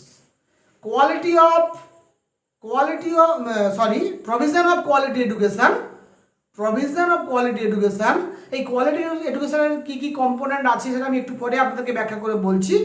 Provision of quality education and learning outcome enhancement of every student, এটা হচ্ছে second objective. Third objective হচ্ছে bridging, সেতু তৈরি করতে হবে। Bridging কিসের সেতু না, bridging the social and gender gaps. আমাদের সমাজের মধ্যে যে সমস্ত সামাজিক এবং লিঙ্গগত ফাঁক বা বিভাজন আছে, সেই ফাঁক পূরণ করতে হবে। শিক্ষা ক্ষেত্রে, স্কুল শিক্ষা ক্ষেত্রে বা কোনো শিক্ষা ক্ষেত্রেই কোনোভাবেই কিন্তু এই ধরনের জাতি, ধর্ম, বর্ণ, ভাষার ভিত্তিতে কোনো বিভাজন থাকবে না। সবারই পরিচয় হবে ছাত্র, কাউকেই ন্যাক নজরে দেখা যাবে না, কাউকেই কিন্তু হেয় প্রতিপন্ন করা যাবে না। সামাজিক যে সেটা স্ত্রী পুরুষ নির্বিশেষে, বালক বালিকা নির্বিশেষে, আবার জেনারেল, এসসি, এসটি, ওবিসি, এই ধরনের যে সামাজিক আমাদের বিভাজন আছে, আমাদের যে হিন্দু, মুসলিম, খ্রিস্টান, বৌদ্ধ, জৈন ধর্মীয় বিভাজন আছে, ব্রাহ্মণ, কায়স্থ, মাহিষ্য সহ বিভিন্ন ধরনের বর্ণগত বিভাজন আছে, কোনো বিভাজন কিন্তু স্কুল স্তরে কোনোভাবে প্রশ্রয় দেওয়া যাবে না। এক্ষেত্রে একটা সোশ্যাল ব্রিজিং করতে হবে, যাতে করে এই ধরনের গ্যাপটা বন্ধ হয়ে যায়। নেক্সট বলা হচ্ছে to ensure equity and inclusion. Equity কথা অর্থটা একটু না বললেই নয়। ইকুইটি মানে হচ্ছে ন্যায্যতা, সুবিচার, জাস্টিস, এইটাকে ইকুইটি বলতে আমরা বুঝি। সাম্যতা, লেজিটিমেসি। আর ইনক্লুসিভ কথাটা হচ্ছে কম্প্রিহেন্সিভ, সর্বব্যাপী, সকলের জন্য, এই অর্থে ইনক্লুসিভ কথাটা বলা হয়েছে। আর কোয়ালিটি এডুকেশন আমরা জানি, কোয়ালিটি মানে আমরা বুঝি গুণমান, তাহলে এডুকেশনের যেন গুণমানটা বজায় থাকে, এই তিনটে কথা এখানে খুব গুরুত্ব দেওয়া হয়েছে। এরপরে বলা হয়েছে ensuring minimum standard in schooling, অর্থাৎ আপনার বিদ্যালয়টিকে কিন্তু একটা মিনিমাম স্ট্যান্ডার্ডে রূপান্তরিত করতে হবে, দেশের মাপকাঠিতে, জাতীয় মাপকাঠিতে বা রাজ্যস্তরীয় মাপকাঠিতে স্কুলটাকে একটা নির্দিষ্ট স্তরে অবশ্যই উন্নীত করতে হবে। মানে প্রচুর ফেল করছে, প্রচুর পড়াশোনা পিছিয়ে পড়ছে, এটা কোনোভাবেই মেনে নেওয়া হবে না। আর বলা হয়েছে প্রমোটিং ভোকেশনালাইজেশন, আপনাদেরকে বৃত্তিমূলক যে শিক্ষা ব্যবস্থা সেটাকে কিন্তু প্রমোট করতে হবে, মানে এগিয়ে আনতে হবে, তুলে ধরতে হবে। সেজন্য আপনারা লক্ষ্য করেছেন যে গত কয়েকদিন আগে আমাদের যে নতুন জাতীয় শিক্ষানীতি আবার ঘোষিত হয়েছে বর্তমান সরকারের তরফ থেকে, যেটাকে আমরা বলছি ন্যাশনাল এডুকেশনাল পলিসি 2020, সেই এডুকেশনাল পলিসিতে কিন্তু নির্দিষ্ট করে বলে দেওয়া হয়েছে যে ক্লাস 6-এর পর থেকে বৃত্তিমূলক শিক্ষায় শিক্ষিত করার ব্যবস্থা করতে হবে, যাতে একটি শিশু সাধারণ শিক্ষার পাশাপাশি মূল্যবোধের শিক্ষার পাশাপাশি বৃত্তিমূলক শিক্ষায় শিক্ষিত হয়ে নিজের পায়ে দাঁড়িয়ে স্বনির্ভরতা অর্জন করতে পারে, সেটাও কিন্তু জোর দিতে হবে। আর সর্বোপরি বলা হয়েছে সাপোর্টিং আরটি, অর্থাৎ রাইট টু এডুকেশন 2009-এ যা যা কথা বলা আছে সেগুলো যেন স্কুল শিক্ষা স্তরে পরিপূর্ণভাবে মান্যতা পায়, সেটাও কিন্তু নজর রাখতে হবে। তাহলে আপনারা বুঝতেই পারছেন, এই অবজেক্টিভগুলো দেখেই আপনারা বুঝতে পারছেন যে আমরা যারা শিক্ষকতার পেশার সঙ্গে যুক্ত, আমাদের কিন্তু কি ভয়ানক গুরুদায়িত্ব আমাদের উপরে অর্পণ করা হচ্ছে। এই গুরুদায়িত্বগুলো যদি আমরা সত্যিকারে গড়ে তুলতে না পারি, আমরা যদি মেনটেন করতে না পারি, তাহলে কিন্তু আমাদের উপরে খাড়া নেমে আসবে, এই আশঙ্কাও আছে। তাই অত্যন্ত গুরুত্ব সহকারে আমাদের শিক্ষকদের দায়িত্ব কর্তব্য সম্পর্কে সচেতন থাকতে হবে। এইটা বোঝানোর জন্যই কিন্তু আমি এত গুরুত্ব সহকারে বিষয়টা এত বিস্তৃতভাবে আলোচনা করছি আপনাদের সামনে। এরপরে আমি আসছি নেক্সট যে বিষয়টা, সেটা হচ্ছে মেন আউটকামস অফ SSN, অর্থাৎ সমগ্র শিক্ষা মিশনের মেন আউটকামগুলো কী কী। সেখানে তারা 3টে কথা বলছেন। নাম্বার 1, সেখানে বলা হচ্ছে ইউনিভার্সাল অ্যাক্সেস। ইউনিভার্সাল অ্যাক্সেস কথাটাকে আমরা দুটোভাবে ব্যাখ্যা করতে পারি। একটা হচ্ছে প্রত্যেকটি শিশু সে কিন্তু শিক্ষার আঙিনায় আসতে বাধ্য হবে, এটা ইউনিভার্সাল অ্যাক্সেস বোঝাচ্ছে। আর একটা ইউনিভার্সাল অ্যাক্সেস বোঝানো হচ্ছে এখানে যে ইউনিভার্সাল অ্যাক্সেস মানে কিন্তু সমব্যবহার পাবে, অর্থাৎ বিদ্যালয়ে এসে সে কিন্তু কখনোই নিজেকে বঞ্চিত মনে করবে না, ছোট মনে করবে না, হেয় প্রতিপন্ন হবে না। এইটাকে সমব্যবহারের জায়গা থেকে বলা হচ্ছে ইউনিভার্সাল অ্যাক্সেস। এবং সে কিন্তু প্রত্যেক শিক্ষক শিক্ষিকার কাছ থেকে সমানভাবে শিক্ষা গ্রহণ করতে পারবে, এটাকে বলা হচ্ছে সমব্যবহারের নীতি। দ্বিতীয় যে পয়েন্টটা বলা হচ্ছে সেটা হচ্ছে ইকুইটি, যেটা একটু আগে আমি আলোচনা করেছি। ইকুইটি মানে ন্যায্যতা, সাম্যতা, এটা আমরা বলেছি। লেজিটিমেসি, এটা আমরা বলেছি। এখানে বলা হচ্ছে আরও এক ধাপ এগিয়ে সমান অংশীদারিত্বের কথা। সমান অংশীদারিত্ব মানে বিদ্যালয়ের মধ্যে প্রত্যেকটি শিশু তার ক্লাসরুমের মধ্যে কিন্তু শিক্ষক মহাশয়দের কাছ থেকে শিক্ষা গ্রহণের ক্ষেত্রে সমান অংশীদারিত্ব ভোগ করবে। অর্থাৎ আমরা যারা শিক্ষকরা ক্লাসে যখন পড়াই, আমরা কিন্তু সাধারণত যারা ভালো স্টুডেন্ট তাদের দিকে আমাদের চোখ বেশি থাকে, যারা পিছিয়ে পড়া স্টুডেন্ট তাদেরকে আমরা কিন্তু অতটা নজরে রাখি না। এখানে বলা হচ্ছে আপনি কিন্তু এইভাবে লেকচার মেথডে পড়াতে পারবেন না, আপনাকে অ্যাক্টিভিটি বেসড লার্নিং করতে হবে, আপনাকে লার্নার সেন্ট্রিক এডুকেশন দিতে হবে, এবং আপনাকে গ্রুপ এডুকেশনের মাধ্যমে পড়াতে হবে, টিচিং করতে হবে। অর্থাৎ ক্লাসের যারা এগিয়ে থাকা ছাত্র, ক্লাসের যারা মাঝারি মানের ছাত্র এবং ক্লাসের যারা পিছিয়ে থাকা ছাত্র, এইরকম বিভিন্ন ছাত্রদের নিয়ে আপনাকে গোটা ক্লাসটাকে 4টি 5টি 6টি সুবিধা মতো গ্রুপে ভাগ করে দিতে হবে। এবারে যখন আপনি ক্লাসে কিন্তু কোনো কিছু কাজ করতে দেবেন, অ্যাক্টিভিটি দেবেন, সেই অ্যাক্টিভিটি যখন ছেলেরা নিজেরা করবে তখন কিন্তু তারা সমান অংশীদারিত্ব ভোগ করবে। কখন সেক্ষেত্রে কি হবে না, একটু পিছিয়ে পড়া স্টুডেন্টই তার থেকে এগিয়ে থাকা বা ভালো স্টুডেন্টের দ্বারা সহযোগিতা পেয়ে সে কিন্তু এগিয়ে আসতে পারবে। এটাকেই বলা হচ্ছে সমান অংশীদারিত্ব। অর্থাৎ এই যে ক্লাস টিচিং ডিজাইন, এটা কিন্তু ভেরি ইম্পর্টেন্ট। এক্ষেত্রে আপনার কিন্তু দৃষ্টিভঙ্গি না পাল্টালে আপনি এটা করতে পারবেন না। আমরা সাধারণত যেভাবে পড়িয়ে আসি লেকচার মেথডে, সেই লেকচার মেথডের টিচিং কিন্তু আর কোনোভাবেই চলবে না। After 2009 right two education, after 2005 national curriculum framework, এটাই কিন্তু আসল পরিবর্তন। আগের শিক্ষার সঙ্গে বর্তমান শিক্ষার, আগের টিচিং লার্নিং প্রসেসের সঙ্গে বর্তমান টিচিং লার্নিং প্রসেসের, এটাই কিন্তু আমি বলতে চাইছি। নেক্সট যেটা বলা হচ্ছে কোয়ালিটি। 3টে আউটকাম বলেছিলাম। ফার্স্ট বলেছিলাম ইউনিভার্সাল অ্যাক্সেস, সেকেন্ড বলেছিলাম আমি ইকুইটি, থার্ড বলছি আমি কোয়ালিটি। কোয়ালিটি মানে আমি আগেই বলেছি, কোয়ালিটি মানে শিক্ষায় উৎকর্ষে সার্বজনীনতা। এই যে শিক্ষায় উৎকর্ষে সার্বজনীনতা বা কোয়ালিটি, এই কোয়ালিটি এই কম্পোনেন্টগুলো কি কি? কোয়ালিটি বলতে আমরা কি বুঝি? শুধুমাত্র কি শিক্ষক মহাশয়দের টিচিং লার্নিং প্রসেসটার কোয়ালিটি বাড়লেই কোয়ালিটি এডুকেশন হবে?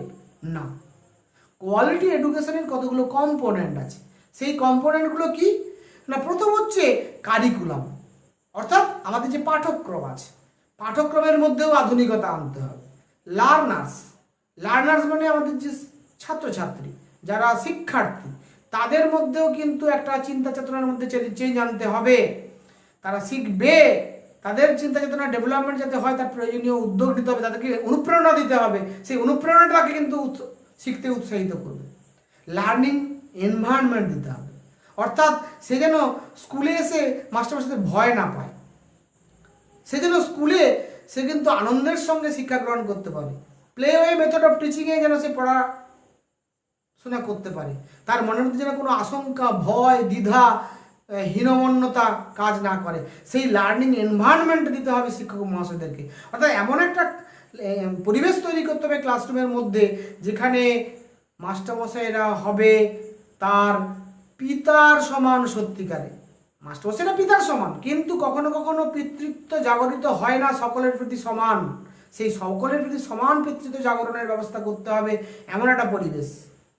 নেক্সট, টিচারদেরকে আপডেটেড হতে হবে, আপগ্রেডেড হতে হবে, তবে গিয়েই তারা এই ধরনের শিক্ষাদান করতে পারবেন। টিচাররা যদি আপগ্রেডেড না হন, তারা শিক্ষাদান করতে পারবেন না। নেক্সট হচ্ছে পেডাগগি বা শিক্ষাদানের পদ্ধতির মধ্যে আপগ্রেডেশন আনতে হবে। টিচিং লার্নিং প্রসেসের মধ্যে আপগ্রেডেশন আনতে হবে। লার্নিং আউটকামসটা কী করে বেটারমেন্ট হয় তার চেষ্টা করতে হবে। এবং অ্যাসেসমেন্ট বা ইভ্যালুয়েশন প্রক্রিয়ার মধ্যেও কিন্তু আপডেটেড বিষয়টা আনতে হবে, তবে গিয়ে কোয়ালিটি এডুকেশন দেওয়া সম্ভব। তাহলে আমরা কোয়ালিটি এডুকেশন বলতে কি বোঝাই কিন্তু আমরা বুঝতে পারলাম। এবার আমি আসবো আপনাদের কাছে, সেটা হচ্ছে নেক্সট যে বিষয়টা আলোচনা করবো, সেটা হচ্ছে what are the components of quality. এই যে কোয়ালিটি টিচিং, এখন কোয়ালিটি এডুকেশনের কথা বললাম, কোয়ালিটি লার্নিং প্রসেস, কি করে আপনি আপনার ক্লাসটাকে কোয়ালিটি এডুকেশনের উপযোগী করে ডিজাইন করবেন। অর্থাৎ ক্লাসরুম টিচিংটার ডিজাইনটার কোয়ালিটি কি করে আপনি এনহান্স করবেন বা ইমপ্রুভ করবেন, এটার জন্য আপনাকে 4টে বিষয় মাথায় রাখতে হবে। 1, নলেজ; 2, স্কিল; 3, ভ্যালুস; 4, বিহেভিয়ার। অর্থাৎ নলেজ, স্কিল, ভ্যালুস এবং বিহেভিয়ার, এই 4টে বিষয়কে মাথায় রেখে আপনাকে যে কোনো বিষয় পড়াতে হবে, তবে কি আপনার কিন্তু ক্লাস ডিজাইনটা স্ট্যান্ডার্ড হবে বা কোয়ালিটিফুল হবে।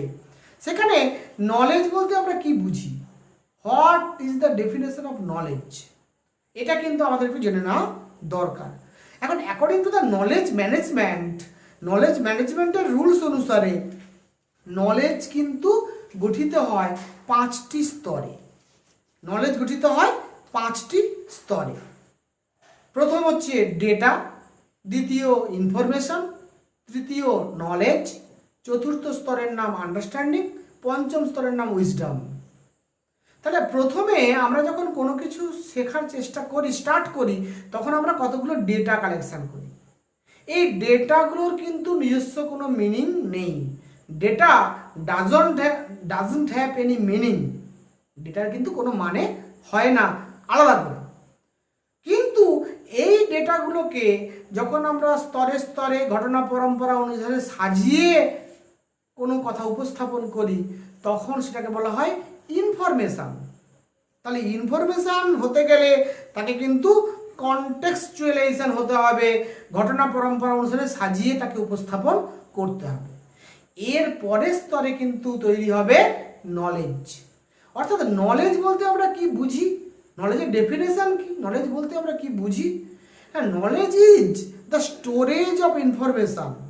Knowledge is the storage of information which can be recalled, যেটা কিন্তু আমরা রিকল করতে পারি, মেমোরাইজ করতে পারি।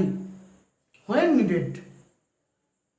নিডেড, কখন না, হোয়েন এনি মানে ফর এনি ডিসিশন মেকিং, যে কোনো সিদ্ধান্ত গ্রহণের সময় আমরা কিন্তু যদি আমাদের ইনফরমেশনগুলোকে রিকল করতে পারি তখন বুঝবো নলেজটা কিন্তু হয়েছে।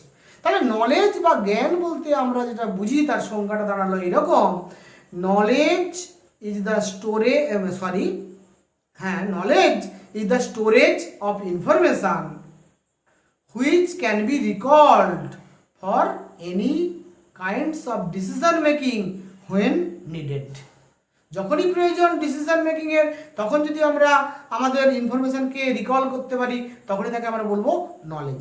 তাই নলেজটা হচ্ছে তৃতীয় স্তরে আসে, প্রথমে ডেটা, তারপরে ইনফরমেশন, তারপরে নলেজ। কিন্তু এই নলেজ হলেই কিন্তু হবে না, এই নলেজটা যতক্ষণ না আন্ডারস্ট্যান্ডিং এর পর্যায়ে পৌঁছাচ্ছে, অর্থাৎ আমি যেটা বলতে চাইছি আপনাদের কাছে যে নলেজ কিন্তু আমি জানি এই অর্থে নলেজ, কিন্তু আমি বুঝেছি। এই বোঝা বা আন্ডারস্ট্যান্ডিং বলতে আমরা কি বুঝবো না, understanding is the process of synthesis, understanding is the process of synthesis of new knowledge from the previous knowledge. অর্থাৎ পুরনো জ্ঞান থেকে যখন আমরা নতুন জ্ঞান সংশ্লেষ করতে পারি, পুরনো আমাদের যে সমস্ত শিক্ষার বিষয় সেখান থেকে যখন আমরা নতুন জ্ঞান আমরা সংশ্লেষ করতে পারি তখনই তাকে বলা হয় আন্ডারস্ট্যান্ডিং। এবং সবার শেষ ধাপে পঞ্চম স্তরে আসবে উইজডম। উইজডম বলতে আমরা কি বুঝবো না, wisdom is the process, wisdom is the process which we also discern or জাজ between right or wrong, good or bad, etcetera etcetera. অর্থাৎ যখন আমরা এই জাজমেন্ট করতে পারবো কোনটা ঠিক কোনটা ভুল, কোনটা ভালো কোনটা মন্দ, যখন আমরা জাজমেন্ট করার পর্যায়ে পৌঁছে যাব তখনই তাকে বলা হবে উইজডম। ফলে এইখান থেকে আমরা বুঝতে পারছি যে নলেজ গঠন কিন্তু এত সহজ কাজ নয়। নলেজ গঠন করতে গেলে আমাদের এতগুলো স্তর অতিক্রম করে যেতে হয়। ফলে আপনি একজন শিক্ষক হিসেবে যখন আপনার ছাত্রকে আপনার নলেজটা পরিপূর্ণভাবে দিতে চাইবেন তখন কিন্তু আপনাকে যথেষ্ট গভীরভাবে ব্যাপারটাকে ভাবতে হবে, তবে গিয়ে সেটা বাস্তবায়িত হবে, নাহলে কিন্তু বাস্তবায়িত হবে না। এবারে আমি আপনাদেরকে মনে করাবো যে এই নলেজ যেটা আমি বললাম চারটে আমার কম্পোনেন্ট অফ কোয়ালিটির যে চারটে কম্পোনেন্ট কোয়ালিটি টিচিংয়ের, নলেজ, স্কিল, বিহেভিয়ার এবং ভ্যালুজ, তারপরে নলেজ আমি আলোচনা করছিলাম এতক্ষণ। এই নলেজের মধ্যে নলেজের আবার তিনটে ভাগ আছে, একটা হচ্ছে লিটারেসি, একটা হচ্ছে নিউমারেসি, আর একটা হচ্ছে কোর সাবজেক্ট নলেজ। আমি আবার বলছি নলেজের আবার তিনটে ভাগ আছে, কি কি? একটা হচ্ছে লিটারেসি, একটা হচ্ছে নিউমারেসি, আর একটা হচ্ছে কোর সাবজেক্ট নলেজ। এই যে লিটারেসি বলতে আমরা কি বুঝি, লিটারেসি বা সাক্ষরতা বলতে আমরা কি বুঝি? According to the national literacy mission, literacy defines as acquiring the skills of reading, writing and arithmetic and the ability to apply them to one's day-to-day life। অর্থাৎ আমরা পড়বো, আমরা লিখবো, পড়তে পারবো, লিখতে পারবো, অ্যারিথমেটিক করতে পারবো, মানে আমরা হিসেব নিকেশ করতে পারবো এবং সেটাকে আমরা আমাদের ডে টু ডে লাইফে অ্যাপ্লাই করতে পারবো। এই বিষয়টাকে বলা হচ্ছে লিটারেসি। ফলে আপনি ক্লাসে যখন পড়াবেন না আপনার বিষয়টা, তখন কিন্তু সেই বিষয়ের যে লিটারেসির অংশটা বোঝাতে গেলে আপনাকে মনে রাখতে হবে ছাত্রটি পড়তে পারছে কিনা, ছাত্রটি বুঝতে পারছে কিনা, ছাত্রটি লিখতে পারছে কিনা, ছাত্রটি সেটা লেখা পড়ার পরে নিজে কিন্তু উপলব্ধি করে তার ব্যক্তিগত জীবনে প্রয়োগ করতে পারছে কিনা, এই কথাগুলো কিন্তু মাথায় রাখতে হবে। তবে গিয়ে কিন্তু আপনার এই কোয়ালিটিটা হবে। সেখানে দুটো মুডের কথা বলা আছে, একটা ডিসেপটিভ মুড, একটা হচ্ছে প্রোডাক্টিভ মুড। ডিসেপটিভ মুডটা কি? ডিসেপটিভ মুডটা শোনা এবং বোঝা, অর্থাৎ লিসনিং এবং আন্ডারস্ট্যান্ডিং। আর প্রোডাক্টিভ মুডটা কি? অর্থাৎ যখন ছাত্র নিজে কমিউনিকেট করতে পারবে, এক্সপ্রেশন করতে পারবে, নিজে যখন নিজের থেকে বলতে পারবে, যেটা সে শিখলো সেটা যখন নিজে থেকে বলতে পারবে, এক্সপ্রেস করতে পারবে, যখন সে ইন্টারপ্রেট করতে পারবে বা ব্যাখ্যা করতে পারবে, যখন সে এক্সপ্লেনেশন করতে পারবে, বিশ্লেষণ করতে পারবে, তখনই বুঝবেন যে তার নলেজটা কিন্তু হয়েছে। এবারে নেক্সট হচ্ছে আমি বলেছিলাম নিউমারেসি। নিউমারেসি মানে আপনি জিওগ্রাফির টিচার, তাহলে আপনার জিওগ্রাফির ক্ষেত্রে যে নিউমারেসি লাগবে সেটা শেখাতে হবে। অর্থাৎ আপনাকে ম্যাপ ইউজ করার সময় আপনি স্কেল পড়ান, স্কেল ব্যাপারটা কি, স্কেল বলতে আমরা কি বুঝি। আপনি যখন গ্রাফ পড়ান, রেনফল টেম্পারেচার গ্রাফ, সেখানে যে রেনফল টেম্পারেচারের গ্রাফে ডিগ্রি সেন্টিগ্রেড বা ডিগ্রি ফারেনহাইট বা সেন্টিমিটার এইগুলোর সম্পর্কে ধারণা। অর্থাৎ আপনাকে কিন্তু সামগ্রিকভাবে ভূগোলের নিউমারেসির ধারণাটাও দিতে হবে, যাতে করে ভূগোল বিষয়টা সে ভালোভাবে অনুধাবন করতে পারে। তাহলে আমরা আলোচনা করলাম নলেজ সম্পর্কে। এবারে সেকেন্ড পয়েন্টে আলোচনায় আসবো, তার নাম স্কিল। কোন কোন স্কিল আমাদের মাস্টারমশাইকে জাগ্রত করার ব্যবস্থা করতে হবে। সেখানে বলা হচ্ছে হাউ টু সলভ প্রবলেম, কি করে আমরা সমস্যার সমাধান করতে পারবো সেটা ছাত্রদের শেখাতে হবে। হাউ টু এক্সপেরিমেন্ট, কি করে পরীক্ষা নিরীক্ষা করতে হয়, কি করে কোনো বিষয়কে আরো ডিপলি চিন্তা করে তার নতুন জিনিস খুঁজে পেতে হয়। এই পরীক্ষা নিরীক্ষা করার প্রবণতাটাও তার স্কিলের মধ্যে ঢুকিয়ে দিতে হবে ছাত্র জীবনে। এছাড়া হচ্ছে হাউ টু কমিউনিকেট, কেমন করে একে অপরের সঙ্গে আদান প্রদান করবে, এক্সপ্রেস করবে, কমিউনিকেট করবে through verbal and non verbal communication mode, সেটাও কিন্তু আপনাকে তার দক্ষতা তৈরি করে দিতে হবে। আপনাকে তার মধ্যে একটা এমন মনোভাব জাগ্রত করতে হবে যাতে সে একসঙ্গে গ্রুপে কাজ করার মানসিকতা অর্জন করে। অর্থাৎ তার মধ্যে এইরকম চিন্তা ডেভেলপ করবে যে ওয়ার্ক ইন টিমস যাতে সে করতে পারে, তার ব্যবস্থা করে দেওয়া। এবং টু লিভ টুগেদার, সমাজে যেন সে একসঙ্গে বসবাস করতে পারে, ক্লাসে যেন বন্ধুদের সঙ্গে সমানভাবে মিশতে পারে, সমাজে যেন সে সবার সঙ্গে সৌভ্রাতৃত্ব বজায় রেখে বসবাস করতে পারে, সেই শিক্ষাটাও তাকে কিন্তু ক্লাসরুমের মধ্যে দিতে হবে। যখনই সুযোগ আসবে আলাপ আলোচনার, তখনই কিন্তু এই কথাগুলো উল্লেখ করতে হবে। এছাড়া নেক্সট পয়েন্ট হচ্ছে ভ্যালুজ, মূল্যবোধ। কি কি মূল্যবোধ ছাত্রদের মধ্যে জাগ্রত করার দায়িত্ব শিক্ষক মহাশয়ের। সেই মূল্যবোধগুলো কি কি? প্রথম হচ্ছে টলারেন্স। ফার্স্ট 1 নম্বর টলারেন্স। টলারেন্স বলতে কি? টলারেন্স মানে হচ্ছে সহিষ্ণুতা। সহিষ্ণুতার শিক্ষা দিতে হবে। ঠিক আছে? আকাশ আমায় শিক্ষা দিল উদার হতে বাইরে, বায়ুর কাছে আমি মন্ত্রণা পাইরে, কর্মী হবার মন্ত্র আমি বায়ুর কাছে পাইরে, পাহাড় শেখায় তাহার সমান হই যেন ভাই মৌন মহান, খোলা মাঠের উপদেশে দিল খোলা হই তাই রে। সবার আমি ছাত্র কবিতা, সুনীল বসুর লেখা বিখ্যাত কবিতা, আপনারা জানেন। ফলে এই টলারেন্সের পাঠ দিতে হবে। জেন্ডার ইকুয়ালিটির কথা আগে বলেছি, আমাদের যে লিঙ্গ বৈষম্য আছে সেই ব্যাপারে কিন্তু মূল্যবোধের শিক্ষা দিতে হবে। স্ত্রী পুরুষকে আলাদা চোখে দেখা যাবে না, সমান চোখে দেখতে হবে, সেই শিক্ষা দিতে হবে। নন ভায়োলেন্স, অহিংসার শিক্ষা দিতে হবে। মিউচুয়াল আন্ডারস্ট্যান্ডিং, একে অপরের সঙ্গে আলাপ আলোচনার মাধ্যমে সমস্যা সমাধানের পাঠ দিতে হবে। Respect for human life of others and dignity, অর্থাৎ প্রত্যেকটা হিউম্যান লাইফকে রেসপেক্ট করার শিক্ষা দিতে হবে। প্রত্যেকটা হিউম্যান লাইফকে যদি রেসপেক্ট করার শিক্ষা দিতে হয়, তাহলে আগে তার মধ্যে সেলফ রেসপেক্ট জাগ্রত করতে হবে, সেলফ এস্টিম জাগ্রত করতে হবে। এই সেলফ রেসপেক্ট বা সেলফ এস্টিম জাগ্রত না হলে সে কিন্তু আদার্স হিউম্যান লাইফকে রেসপেক্ট করতে পারবে না। তাই প্রত্যেক ছাত্রকে প্রথমে আত্মশ্রদ্ধার পাঠ দিতে হবে। আত্মশ্রদ্ধা অর্জিত হলে তাহলেই কিন্তু সে সমাজের সবাইকে শ্রদ্ধা করতে শিখবে, সবারই মর্যাদা রক্ষা করতে শিখবে।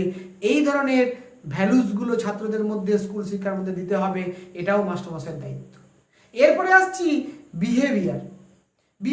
বিহেভিয়ারের মধ্যে কি আছে না, willingness to apply the acquired knowledge what has been learned. অর্থাৎ বিহেভিয়ার মানে আমরা বলি ব্যবহারই আপনার পরিচয়। আমরা যা শিখেছি সেটা কিন্তু আমাদের ব্যবহারের মধ্য দিয়ে প্রতিফলিত হয়। ফলে ব্যবহারটা যাতে সুন্দর হয় সেই ব্যবস্থা করতে হবে প্রতিটি ছাত্রের। সেক্ষেত্রে গুরুত্ব দেওয়া হয়েছে দুটো গুরুত্বপূর্ণ পয়েন্টের কথা বলা হয়েছে সমগ্র শিক্ষা মিশনের এই কোয়ালিটি এডুকেশনের পয়েন্টে। বলা হয়েছে সিম্প্যাথি এবং এমপ্যাথি। সিম্প্যাথি মানে সহানুভূতি, আমরা সবাই জানি, অপরের দুঃখে দুঃখিত হওয়া সিম্প্যাথি। কিন্তু সমানুভূতি, সমানুভূতি মানে আমরা কিন্তু সবসময় সমান অনুভব লাভ করব, বন্ধু বান্ধবকে সবাইকে সমান চোখে দেখব।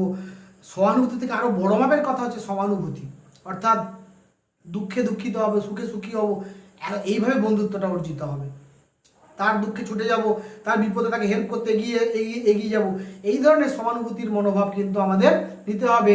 স্বার্থপরতার মনোভাব ত্যাগ করে দিতে হবে। এই ধরনের বিহেভিয়ার জাগ্রত করতে হবে। স্বার্থপরতা চলবে না, এই শিক্ষাটাও দিতে হবে। তাহলে আমরা কিন্তু অনেকটা এগিয়ে চলে এসেছি পেডাগোগির বিষয়ে যেখানে আলোচনা করছিলাম।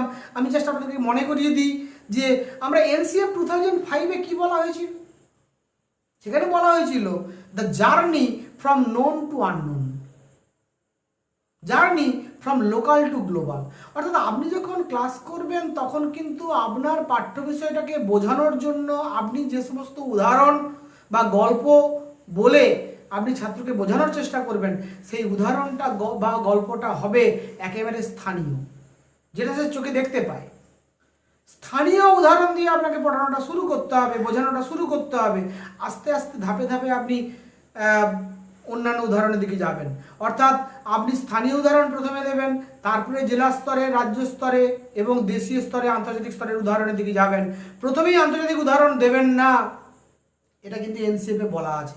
অর্থাৎ এনসিএফ 2005 বলছে টিচিংটা এমনভাবে ডিজাইন করতে হবে যেখানে from local to global, from known to unknown, এইভাবে কিন্তু আপনাকে ক্লাস ডিজাইনটা করতে হবে। আপনার এনসিএফ টিই 2009-এ বলা হয়েছে যে engagement with learners in real life situations along with the theoretical enquiry. অর্থাৎ আপনাকে কিন্তু এমনভাবে রিয়েল লাইফ সিচুয়েশনের সঙ্গে এনগেজ করানোর ব্যবস্থা করতে হবে লার্নারকে, যাতে সে থিওরিটিক্যালি এনকোয়ারি করতে পারে। এটা বলা হয়েছে এনসিএফ টি 2009-এ। তাহলে বুঝতেই পাচ্ছেন যে শিক্ষক মহাশয়দের কি ভয়ানক গুরুদায়িত্ব এখন পড়ানোর ব্যাপারটা। পড়াতে গেলে আপনাকে কতগুলো কথা মাথায় রেখে ক্লাসটি করতে হবে, যেটা সমগ্র শিক্ষা মিশন চাইছে। এরপরে আমি আপনাদের কাছে আসছি Delors 4 pillar model. ডেলর্সের 4 pillar model যেটা বলা হয়েছে, সেখানে 4টে পয়েন্ট বলা হয়েছে। পয়েন্ট নাম্বার 1 বলা হয়েছে লার্নিং টু নো, আমরা শিখছি জানার জন্য, learning to no. Second point বলা হয়েছে লার্নিং টু ডু, আমরা যেটা শিখলাম সেটা যেন আমরা কাজে রূপান্তরিত করতে পারি। অর্থাৎ আমরা শুধুমাত্র পড়ার জন্য পড়বো না, আমরা ওই পড়ার পাঠটাকে যদি কাজে রূপান্তরিত করতে পারি সেজন্য পড়াশোনা করবো, learning to do. Next point বলছে learning to be. Learning to be means learning to be a complete man. অর্থাৎ আমরা শিখবো একটা সম্পূর্ণ মানুষ হিসেবে নিজেকে গড়ে তোলার জন্য। That means learning to develop hour personality, learning to set up hour mental makeup, যেটাকে আমরা পার্সোনালিটি বলতে বুঝি mental makeup, mental set up. অর্থাৎ মনটাকে আমরা সঠিকভাবে সেট করার জন্য কিন্তু শিখবো। Are learning to live together, আমরা একসঙ্গে বসবাস করার জন্য শিখবো। লার্নিং টু লিভ টুগেদার, এখানে সৌভ্রাতৃত্বের কথা বলা হয়েছে, বিশ্বভ্রাতৃত্বের কথা বলা হয়েছে, একতা সংহতির কথা বলা হয়েছে। এতগুলো বিষয় কিন্তু ডেলর বলেছেন 4টে স্তরে। Delors 4 pillar model of learning, learning to know, learning to do, learning to be and learning to live together. এবার আমি আসছি shift emphasis in classroom transaction. আমি যখন ক্লাসে পড়াবো তখন কোন জায়গাটা জোর দেবো, আমি আগেও বলেছি, জাস্ট 3টে point. First point, learner centric education হবে, টিচার সেন্ট্রিক এডুকেশন থাকবে না। শিক্ষকরা একা বলে যাবেন, ছাত্ররা শুনবে, এটা হবে না। আপনাকে কিন্তু ছাত্রকে অ্যাক্টিভিটি বেসড লার্নিং দিতে হবে। অর্থাৎ ক্লাসে ছাত্র করবে, আপনি হবেন ফ্যাসিলিটেটর, নট টিচার। আপনি কিন্তু ঘুরে ঘুরে লক্ষ্য করবেন সবাই এনগেজ হয়েছে কিনা, সবাই কাজ করছে কিনা, সবাই কিন্তু একে অপরের মধ্যে আলাপ আলোচনা করে তাদের জ্ঞানের বৃদ্ধি ঘটছে কিনা, তাদের প্রবলেমে আপনি সহায়তা করবেন। এটা কিন্তু আপনার দায়িত্ব। আর নেক্সট হচ্ছে হলিস্টিক ডেভেলপমেন্ট অফ লার্নার্স। শিক্ষার্থীর যাতে হলিস্টিক ডেভেলপমেন্ট হয় সেটা মাথায় রাখতে হবে, এটা সবথেকে গুরুত্বপূর্ণ। এই হলিস্টিক ডেভেলপমেন্ট বলতে আমরা কি বুঝি না, হলিস্টিক ডেভেলপমেন্ট হচ্ছে this style of education not only focuses on the mere learning, এটা শুধুমাত্র লার্নিংটা নয়, but also implementing what is learned. আমরা কিন্তু যেটা শিখলাম সেটা যেন আমি ইমপ্লিমেন্ট করতে পারি, এটাকেই বলছি হলিস্টিক ডেভেলপমেন্টের বিষয়। আর হলিস্টিক ডেভেলপমেন্ট বলতে আমরা বুঝি যে holistic development is a practical approach to A comprehensive learning system where physical, mental, spiritual, emotional, social growth of a child is taken care. আপনাকে কতগুলো জায়গাতে শিশুর টেকেন কেয়ার করতে হবে?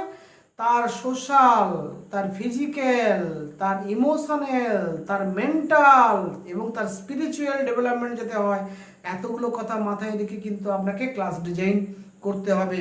ফলে বুঝতেই পাচ্ছেন এখনকার যে নিউ সিস্টেম অ্যাপ্রোচে পড়ানোটা কত কঠিন কাজ। এরপরে আমি আসছি an interdisciplinary approach in classroom. সেখানে আমরা যখন ক্লাসরুমে পড়াবো তখন কিন্তু আমাদের ভূগোল বিষয়ের সঙ্গে অন্য যে সমস্ত বিষয়ের রিলেশনশিপ আমি দেখতে পাবো আমার এই পড়ানোর মধ্যে, সেটা কিন্তু বলে দেবো যেটা ফিজিক্সের বিষয়, এটা কেমিস্ট্রির বিষয়, এটা কিন্তু ইকোনমিক্সের বিষয়, এটা কিন্তু আমাদের যাকে বলা যায় ইঞ্জিনিয়ারিংয়ের বিষয়, আমরা কিন্তু উল্লেখ করে দিলে সেটা আরও ভালো হয়। যখন আমরা আমার বিষয়ের সঙ্গে অন্যান্য বিষয়ের মধ্যে একটা সেতুবন্ধন করে দেবো ক্লাসরুমের মধ্যে ছাত্রদের বোঝার সুবিধার্থে, তাকে বলছি ইন্টারডিসিপ্লিনারি অ্যাপ্রোচ অফ লার্নিং। যেমন আমরা যখন ক্লাসে যদি ওয়াটার রিসোর্স অফ ইন্ডিয়া পড়াই, সেক্ষেত্রে আমরা তার সঙ্গে জিওলজির কী সম্পর্ক, হাইড্রোলজির কী সম্পর্ক, মিটিওরোলজির কী সম্পর্ক, সিভিল ইঞ্জিনিয়ারিংয়ের কী সম্পর্ক, এগ্রিকালচারের কী সম্পর্ক, ডিজাস্টার ম্যানেজমেন্টের কী সম্পর্ক যদি আমরা বলে দিই, তাহলে কিন্তু আমাদের জলসম্পদ পড়াটা আরও ভালো হবে। আর ইন্ট্রাডিসিপ্লিনারি অ্যাপ্রোচ বলতে আমরা কী বুঝি না, যেখানে আমার যে ভূগোল বিষয়ের যে শাখাগুলো আছে সেই শাখাগুলোর সঙ্গে কোথায় কোথায় রিলেশনশিপ আছে এটা যখন আমরা বুঝিয়ে বলবো তখন তাকে বলা হবে ইন্ট্রাডিসিপ্লিনারি অ্যাপ্রোচ। তাহলে আদার সাবজেক্টের সঙ্গে রিলেশন বোঝানোর জন্য ইন্টারডিসিপ্লিনারি অ্যাপ্রোচ, আর নিজের সাবজেক্টের মধ্যে রিলেশন বোঝানোর জন্য ইন্ট্রাডিসিপ্লিনারি অ্যাপ্রোচ। এটাও কিন্তু পড়ানোর সময় মাথায় রাখতে হবে। এরপরে আসছি সবশেষ বিষয়, আজকের ক্লাসে অন্তত শেষ বিষয় বা একেবারে শেষের দিকে পৌঁছে দিয়েছে, সেটা হচ্ছে লাইফ স্কিল, জীবনশৈলীর শিক্ষা, জীবনশৈলীর দক্ষতা। সেখানে বলা যে 3 ধরনের লাইফ স্কিল অর্জন করতে হবে স্কুল এডুকেশনের মধ্যে, যার দায়িত্ব শিক্ষক মহাশয়ের ছাত্রদের মধ্যে এই ধরনের লাইফ স্কিলদের তৈরি হয়। কি কি 3 ধরনের স্কিল? একটা সোশ্যাল স্কিল, একটা হচ্ছে ইমোশনাল স্কিল, আর একটা হচ্ছে thinking skill. Social skill, emotional skill, thinking skill, 3 ধরনের স্কিলের ডেভেলপমেন্টের কথা বলা হয়েছে। হু বা ওয়ার্ল্ড হেলথ অর্গানাইজেশন সেখানে 10 কোর লাইফ স্কিলের কথা বলেছেন। 10টা গুরুত্বপূর্ণ জীবনশৈলীর শিক্ষা ছাত্রদের দিতে হবে স্কুল শিক্ষার মধ্যে, হু যেটা দাবি করেছেন। সেই 10টা কি কি? প্রথম হচ্ছে সেলফ অ্যাওয়ারনেস। এই সেলফ অ্যাওয়ারনেস মানে আত্মসচেতনতা। এই আত্মসচেতনতা আজকের এই কোভিড মহামারীর সময়ে কতখানি গুরুত্বপূর্ণ সেটা কিন্তু আমরা সবাই বুঝতে পারছি ভয়ানকভাবে। যে আমরা যদি নিজেরা সত্যিকারে সচেতন না হই বা না থাকি বা না উপলব্ধি করি, তাহলে কিন্তু যে কোনো মুহূর্তে আমাদের জীবন সংশয় হয়ে যেতে পারে। এই সেলফ অ্যাওয়ারনেস এতটাই ইম্পর্ট্যান্ট। এমপ্যাথি, সমানুভূতি, একটু আগে আলোচনা করেছি। ক্রিটিক্যাল থিঙ্কিং, ক্রিটিক্যাল থিঙ্কিং মানে আমি বলছি যে কোনো বস্তুকে একটু ক্রিটিক্যালি ভাবা। ক্রিটিক্যালি ভাবা মানে কমপ্লেক্স আকারে ভাবা নয়, ক্রিটিক্যালি ভাবা মানে একটু অন্য দৃষ্টিভঙ্গি নিয়ে ভাবা। অর্থাৎ আমি যেটা শিখলাম বা যেটা বুঝলাম সেটা কি ঠিক না ভুল, ভালো না মন্দ, তার মধ্যে একটু তলিয়ে দেখা, গভীরে ভেবে দেখা। সেই স্বামীজির ব্রহ্মদৈত্যের গল্প, স্বামীজি যখন গাছে তুলতে যাচ্ছেন তখন সেই বৃদ্ধ বলছে ওখানে যেও না, ব্রহ্মদৈত্য আছে। স্বামীজি বলছেন না, ব্রহ্মদৈত্য আছে কই আমি দেখি, যতক্ষণ চোখে না দেখবো ততক্ষণ বিশ্বাস করব না। এই যে কোনো কিছু চোখে না দেখার আগে বিশ্বাস করা, এই যে আমরা অনেক সময় অপরের কথায় বিশ্বাস করে ফেলি, অনেকে মিথ্যাচার করলেও সেটা বিশ্বাস করে ফেলি, এই বিশ্বাস করার মধ্যে একটা ভুল থাকে। অথবা ক্রিটিক্যালি থিঙ্কিং করতে পারি না বলে আমরা বিশ্বাস করে ফেলি। এই ক্রিটিক্যালি থিঙ্কিং আমাকে করতে হবে প্রত্যেকটা বিষয়ে। ক্রিয়েটিভ থিঙ্কিং, উদ্ভাবনী চিন্তা আমার মধ্যে আনার চেষ্টা করতে হবে ছাত্রদের মধ্যে। অর্থাৎ নতুন নতুন ভাবনা, নতুন নতুন চিন্তা, উদ্ভাবনী জিনিস কী করে আসে তার ব্যবস্থা করতে হবে। ডিসিশন মেকিং, সিদ্ধান্ত গ্রহণের ক্ষমতা অর্জন করতে হবে। প্রবলেম সলভিং, সমস্যা সমাধানের দক্ষতা অর্জন করতে হবে। এফেক্টিভ কমিউনিকেশন, অর্থাৎ একে অপরের সঙ্গে আমরা কীভাবে যোগসূত্র স্থাপন করবো থ্রু ভার্বাল এবং নন ভার্বাল কমিউনিকেশন, এই সুন্দর করে কমিউনিকেট করে মানুষের সঙ্গে সুসম্পর্ক স্থাপন করতে পারি। ইমপ্রুভ ইন্টারপার্সোনাল রিলেশনশিপ, আর সব থেকে important coping with stress and coping with emotion. অর্থাৎ আমরা কিন্তু স্ট্রেস এবং ইমোশনকে কোনোভাবেই আমাদের মধ্যে আসতে দেব না। আমার ইমোশনকে কন্ট্রোলে রাখবো, স্ট্রেসকে আমি বা চাপকে অনুভব, উদ্বেগ, চাপ, এটাকে আমি জয় করব। এইটাও কিন্তু শিক্ষা দিতে হবে। তাহলে সম্মানীয় শিক্ষক মহাশয়গণ, আমি আজকের এই প্রথম পর্বের ক্লাসে আপনাদের এই বিষয়গুলো আলোচনা করলাম। আপনারা যদি ভালো লাগে তাহলে আমার চ্যানেলটিকে সাবস্ক্রাইব করবেন এবং আপনাদের অন্যান্য মাস্টারমশাইদেরকে দেখার জন্য অনুরোধ করবেন। আর আপনাদের যদি কোনো মতামত থাকে নিশ্চয়ই আপনারা কমেন্ট বক্সে লিখবেন। এই আশা রেখে সবাইকে যথাযোগ্য স্থানে সম্মান শ্রদ্ধা জানিয়ে আজকের আমি অ্যারাইজ অ্যান্ড অ্যাওয়েকের মাধ্যমে এই ভিডিও ক্লাস শেষ করছি। এটা কিন্তু আমার প্রথম পর্বের ক্লাস। এর পরের দিন কিন্তু আপনাদের আরও যে ট্রেনিংয়ের বাকি বিষয়গুলো আমি একে একে ধাপে ধাপে ভিডিও আকারে আপনাদের কাছে উপস্থাপন করব সমগ্র শিক্ষক সমাজের জন্য। আজকে কিন্তু সকলের কাছে আমি বিদায় চাইছি। সবাই ভালো থাকবেন। Thank you very much.